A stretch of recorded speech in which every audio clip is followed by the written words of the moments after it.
Մաքսատան փոխարեն մոտակա փոստային մասնաճյուղ։ Ֆինանսների նախարարության եւ Հայփոստի ներդրած միջազգային փոստային եւ սուրհանդակային կապի ծառայությունների մաքսային հաշվառման համակարգը ազատել է հանրապետության նույնիսկ ամենահեռավոր մարզերի քաղաքացիներին արտասահմանից ապրանք ստանալու համար Երևան այցելելու պարտավորությունից։ Հայփոստը այսօր 850 բաժանմունքի ավելի ունի բոլոր Հայաստանի տարածքի մեջ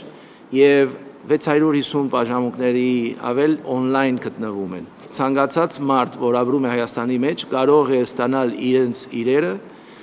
իր գյուղում ու իր քաղաքում։ Նոր համակարգը հատկապես շահեկան է սուրհանդակային առաքումների դեպքում։ Նույնիսկ Հայփոստ այցելելու կարիք չկա, փաթեթը մատուցվում է տուն։ Այսպիսով համակարգը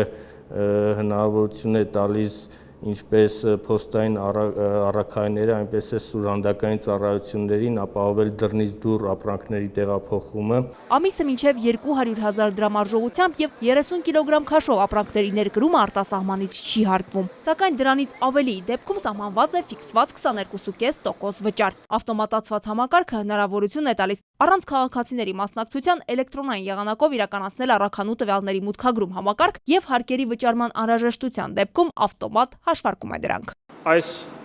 բարեփոխման գլխավոր առավելությունը կայանում է նրանում, որ քաղաքացին որևէ առնչություն չի ունենում մաքսային մարմինների հետ։ Այսինքն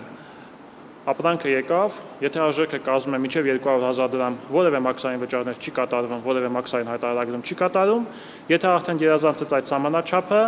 միասնական մաքսային վճարի հաշվարկումը կատարում է մաքսային մարմինը։ Նոր համակարգը ապահով ու արդյունավետ է նաև մաքսային հսկողության տեսանկյունից։ Մաքսավորների ամենատես աճքը առաքանիների ավտոմատացված հաշվառման շնորհիվ հնարավոր ռիսկերը անմիջապես կնկատի։ Ամբողջ գործընթացը չշփվելով քաղաքացու հետ դառնում է առավել վերահսկելի, քանի որ ամեն ինչ ավտոմատացվում է։ Նոր եւ անվճար ծառայությունը հնարավորություն է տալիս քաղաքացիներին խնայել ժամանակ եւ ռեսուրս, ինչը ըստ ծրագրի հեղինակների կանխատեսման կնպաստի փոստային փոխադրումների ծավալի աճին եւ էլեկտրոնային առևտրի զարգացմանը։ Լիլիթ Ասլանյան, Ալբերտ Գալստյան, ժամը լրատվական։